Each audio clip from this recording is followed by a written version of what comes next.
સર્વ વાલા વાલા વૈષ્ણવોને મારા ભાવ ભૈયા જય શ્રી કૃષ્ણ। આજે જે વલ્લભની કૃપાથી અનેક દોષોથી ભરેલા જીવને મારી ખાલી થયેલી ભાષામાં જે ગીતા વિશે બે શબ્દ બોલવાનો અવસર મળ્યો ને તે ખૂબ આનંદની વાત છે। બાકી તો ભગવાન શ્રી કૃષ્ણ સિવાય ગીતાનું વર્ણન કોઈનું સામર્થ્ય નથી કે કરી શકે। અરે વૈષ્ણવો, એ રહસ્યમય ગ્રંથ છે, તેમાં સકળ વેદોનો સાર સમાયેલો છે। અરે વૈષ્ણવો, જ્યારે ગંગામાં સ્નાન કરવાથી તો શરીર પવિત્ર થાય છે, ત્યારે ગીતા રૂપી જ્ઞાન ગંગામાં સ્નાન કરવાથી તો બીજી વ્યક્તિને પણ પવિત્ર કરી શકાય છે। અરે વૈષ્ણવો, ગંગાનું પ્રગટ્ય તો ચરણ કમળમાંથી છે, જ્યારે ગીતાનું પ્રગટ્ય તો ભગવાન શ્રી કૃષ્ણના મુખારવિંદમાંથી છે। અરે વૈષ્ણવો, ગીતા એટલે ભગવાન શ્રી કૃષ્ણએ મહાભારતમાં અર્જુનને આપેલો બોધ છે।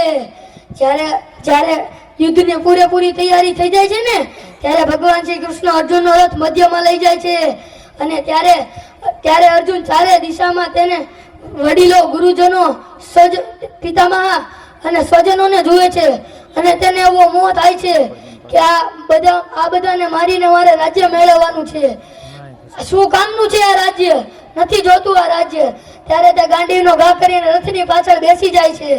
ત્યારે ભગવાન શ્રી કૃષ્ણ બોલ્યા, હે પાર્થ, તને આ સમયે ન થવાનો મોહ ક્યાંથી જાગી ઉઠ્યો? હે પાર્થ, તું કાયર ન બનીશ, ઉભો થા, યુદ્ધ કર, તું તારો ક્ષત્રિયનો ધર્મ બજાવ। હે પાર્થ, તું જો યુદ્ધ નહીં કરે તો કાલ તારી લોકો નિંદા કરશે। હે પાર્થ, જ્ઞાનીઓ કે પંડિતો મરેલા કે જીવતાનો શોક નથી કરતા।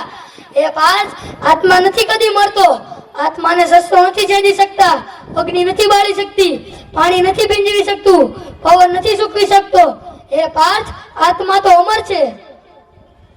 હે પાર્થ, જેમ જન્મેલાનું મૃત્યુ નિશ્ચિત છે, તેમ મરેલાનો જન્મ પણ નિશ્ચિત છે। અરે વૈષ્ણવો, જે વ્યક્તિ સુખમાં અને દુઃખમાં સમાન રહે તે જ શાંતિને પામે છે। અરે વૈષ્ણવો, આજના આધુનિક યુગના માણસોએ આપણી ગીતાને કોર્ટમાં મૂકી દીધી છે। એ ગીતાને આપણે કોર્ટમાંથી હટાવીને આપણા ભણતરના કોષમાં દાખલ કરીએ ને તો નક્કી આપણા આચાર વિચાર અને દેશ સુધરી જશે, તેમાં કોઈ શંકાને સ્થાન નથી।